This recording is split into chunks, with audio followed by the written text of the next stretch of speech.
Break के बाद एक बार फिर से आप सभी दर्शकों का अन्नदाता कार्यक्रम में स्वागत है।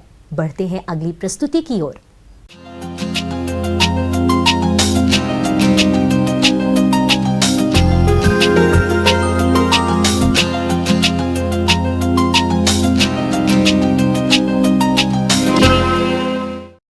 फलों के बाग से किसानों को अच्छी खासी आमदनी होती है, लेकिन जिन किसानों के फल बाग पुराने हो गए हैं उनमें फलन की क्षमता धीरे धीरे कम होती जाती है।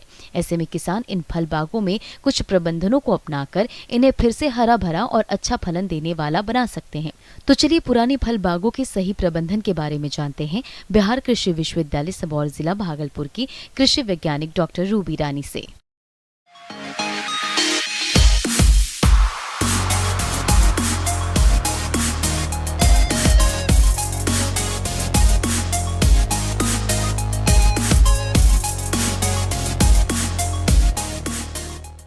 तो सबसे पहले किसान भाइयों मैं बताना चाहूँगी कि बगीचे की देखभाल, बगीचे का प्रबंधन सालों भर अगर सही ढंग से करेंगे तो उसमें कीड़े लगने की संभावना, व्याधि लगने की संभावना बहुत ही कम होती है और उन पे आने वाले खर्च में काफ़ी कम हो जाती है। साथ ही साथ आपके जो उत्पाद होते हैं, फल होते हैं, उनकी गुणवत्ता भी काफ़ी अच्छी होती है। नई तकनीक के द्वारा पुराने फल बाग के पेड़ों को दोबारा उत्पादक बनाया जा सकता है। फलों की तुड़ाई के बाद आमतौर पर बरसात में ज्यादातर पेड़ों पर ऊपर से पत्तियां पीली होने लगती है और धीरे धीरे शाखाएं एक के बाद एक सूखने लगती है। इसकी कटाई छटाई करना बेहद जरूरी होता है।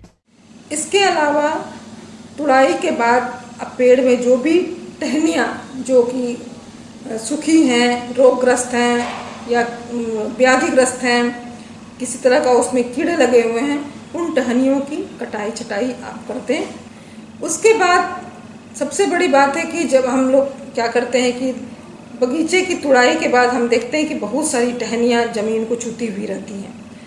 ये आवश्यक है कि उन टहनियों को ज़मीन से 1.5 से 2.5 मीटर तक बिल्कुल ही कोई टहनी नहीं रहनी चाहिए, ताकि सतह से 1.5 मीटर तक वायु का अवरुद्ध न हो, एक तरफ से वायु जाए और आए।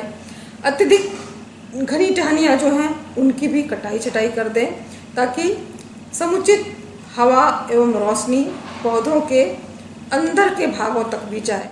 छत्र प्रबंधन यानी कैनोपी मैनेजमेंट के तहत पेड़ों की ऊंचाई व फैलाव की कटाई छटाई करना चाहिए। छत्र प्रबंधन से फलों का आकार बढ़ता है। पेड़ों की आयु बढ़ने के साथ ही उनमें लगने वाले रोगों का आसानी से इलाज होता है।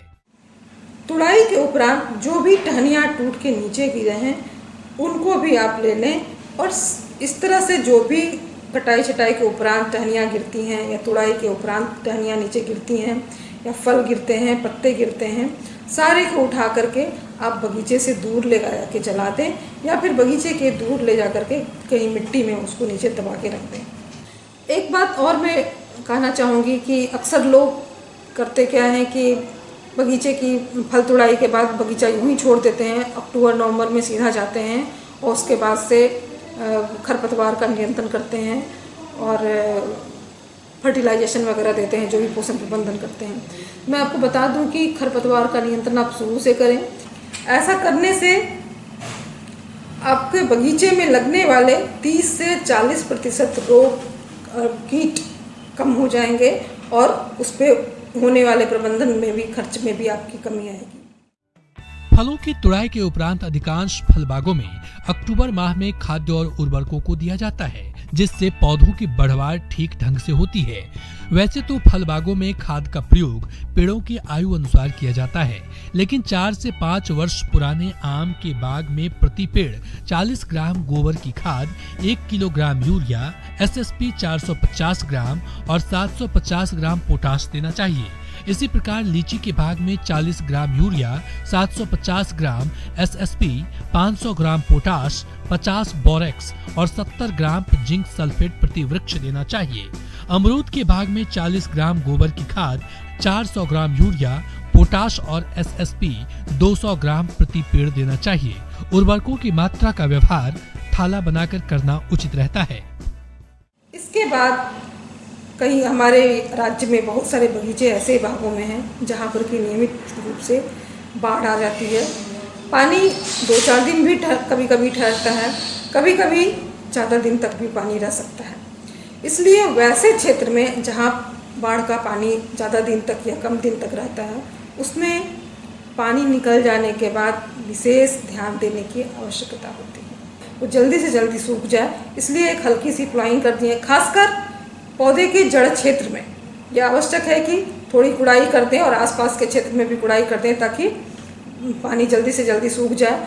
और वो गुड़ाई किए हुए भाग में आप बेबिस्टीन जो है वो 3 ग्राम प्रति लीटर की मात्रा में डाल करके जब सूख जाए तो उसका बेबिस्टीन का छिड़काव करें, उस पर पूरे पेड़ में छिड़काव करें। इसके अलावा कॉपर ऑक्सीक्लोराइड जो कि कॉन्टैक्ट फंजिसाइड है, उसका छिड़काव अवश्य करें। साथ ही साथ कीटनाशी का भी पूरे पेड़ पर छिड़काव करें। जो भी टहनियाँ आक्रांत हैं उसको काट दें और कटे हुए भाग पे जहाँ भी काटे कटाई छटाई करें। कटे हुए भाग पे कॉपर ऑक्सीक्लोराइड या दूतिया और चूने का 5:100 के अनुपात में घोल बनाकर उसका लेप लगाएं। ये अत्यावश्यक है, नहीं तो पौधे को सूखने की संभावना बहुत ज़्यादा रहती है।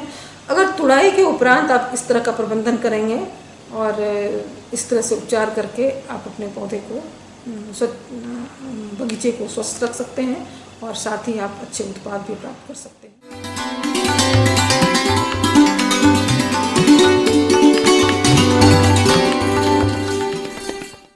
अन्नदाता हेल्पलाइन निशुल्क फोन संपर्क सेवा के माध्यम से आपके द्वारा पूछी गई समस्याओं में से 1 या 2 महत्वपूर्ण समस्याओं को हम अपने कार्यक्रम में शामिल करते हैं।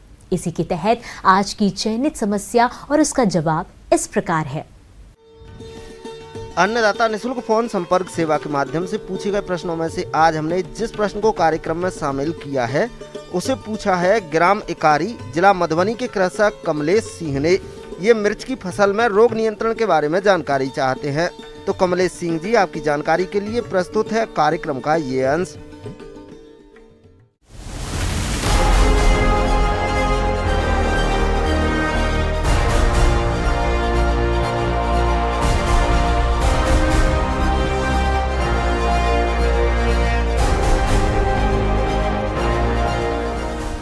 भारतवर्ष में मिर्च की खेती बड़े पैमाने पर की जाती है।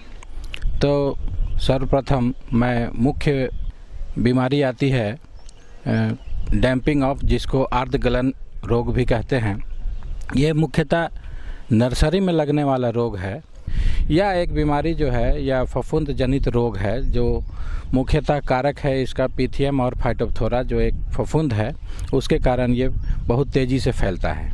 ज़मीन से ठीक ऊपर आप देखेंगे कि तना जो है सड़ने लगता है और सड़ करके पौधा अपना भार नहीं खड़ा रह पाता है और गिर जाता है। तो इससे संबंधित हम लोग प्रबंधन के रूप में बात करें तो हम लोग या किसान भाई ये कर सकते हैं कि जो भी नर्सरी हम लोग लगाएं वो ऊंची ज़मीन पर लगाएं ताकि जल जमाव का आसानी से निकास हो सके। और शुरुआत में ही इसका बीज उपचार कर ले।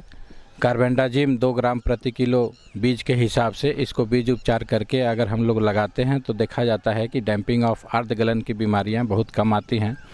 दूसरा, अगर खड़ी फसल में इस तरह का अगर डैम्पिंग ऑफ बीमारी लगती है तो हम लोग मैनकोजेब डायथेन M45 के नाम से जो बाज़ार में उपलब्ध है उसका हम लोग 2 ग्राम प्रति लीटर पानी में घोल करके 15 दिनों के अंतराल पर अगर छिड़काव करते हैं तो इस रोग से हम लोग पूर्णतः निजात पा सकते हैं।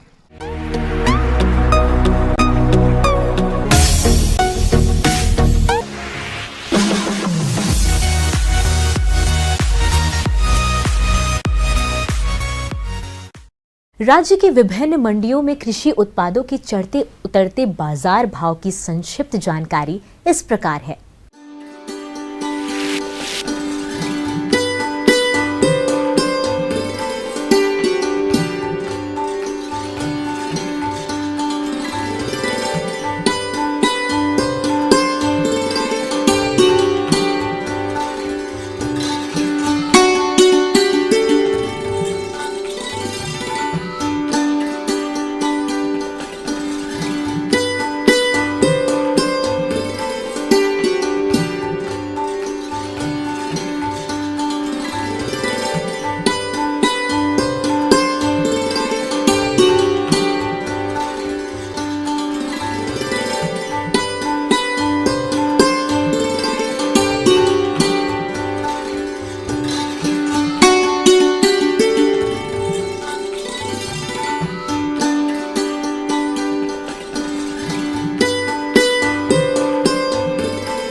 हम यह उम्मीद करते हैं कि आज का कार्यक्रम आप सभी दर्शकों के लिए उपयोगी रहा होगा। किसान भाइयों, अन्नदाता आपकी सेवा के लिए संकल्परत है और कृषि संबंधित समस्या एवं सुझावों के लिए आप हमें इस पते पर संपर्क कर सकते हैं।